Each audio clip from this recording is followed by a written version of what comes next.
Hello, my name is Julius James, and I'm from the Cold War group. And today I will be sharing you what we found from how Cold War connects with cultural diffusion and globalization and sustainability, our IB learner profile trait that we chose. So, you may be asking, what does Cold War mean? Doesn't mean that the war was cold and that we had to fight with sweaters and jackets on. No, it meant that we didn't really use guns or convenient war like Civil War and our Revolutionary War. We used a different kind of cultural diffusion. As you know, cultural diffusion can spread through war. But instead, we spread a cultural diffusion through communication, and we used different types of communication. We used political cartoons, posters, cinematography to convince targeted World War II countries that were under German reign until after the Cold War. Sorry, the World War II to either become a communist country or a democratic country. So, and as you guys might have heard, that the Cold War was really a big chess game, striking blows and trying to spread different ideologies of government around the world. So this is a example of communication and cultural diffusion because we used propaganda even before the actual Cold War. We used propaganda even to this day. We used that to get we the USSR used that to get Joseph Stalin in power, which is cult of personality. It's basically showing you that even though he's not this big tough man, the posters and like the videos of him, it shows him being big, tough, and strong. And propaganda really played a big part in this Cold War.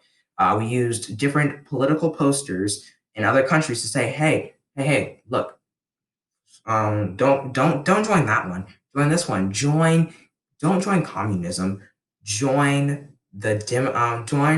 democracy. Join capitalism. So this is a very good example of that, and they exaggerated a little bit. The artist said, "This is America tomorrow under communism," which showed American citizens how America would be destroyed under communism.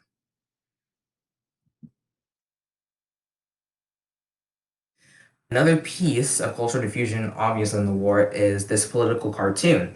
It shows Harry S. Truman and Joseph Stalin, the leader of the Soviet Union, USSR, uh, playing a game of chess.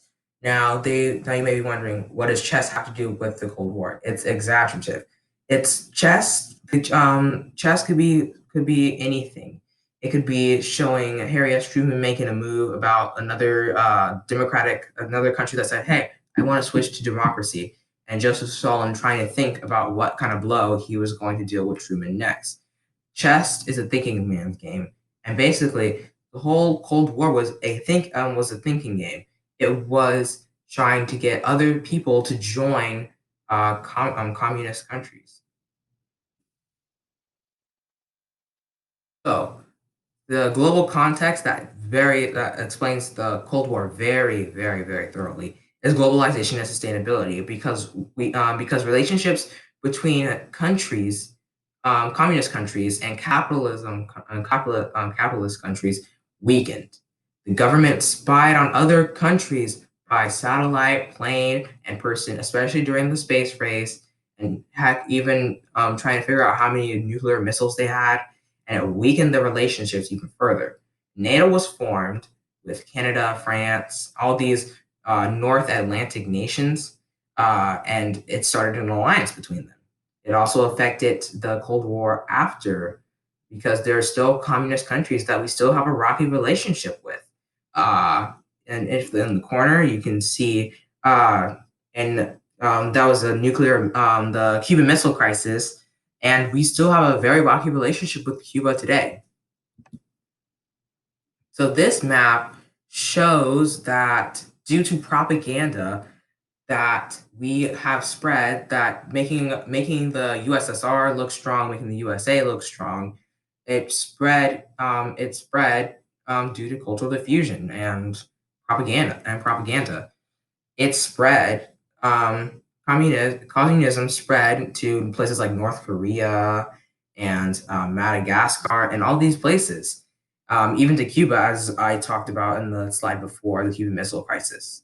And it shows NATO and democratic countries in the blue, which shows how far democracy spread around the world. And then you have the neutral countries that just decided they wanted to stay out of the Cold War, which is pretty good in my retrospect. And then the global context that relates to the war is obviously uh, relationships between communist governments and communist countries and capitalist countries really weakened during this time. And there was this big idea of NATO, and NATO is still formed today. And it's these North Atlantic countries that were basically a trust in these countries saying, okay, you won't turn to communism. You're going to stay in capitalism. You're going to vote. You're going to do whatever you have to do. And that's the end of this slideshow. And I hope that you learned something about the Cold War that you did not know. And I hope you have and enjoy the rest of your day. Thank you. Bye.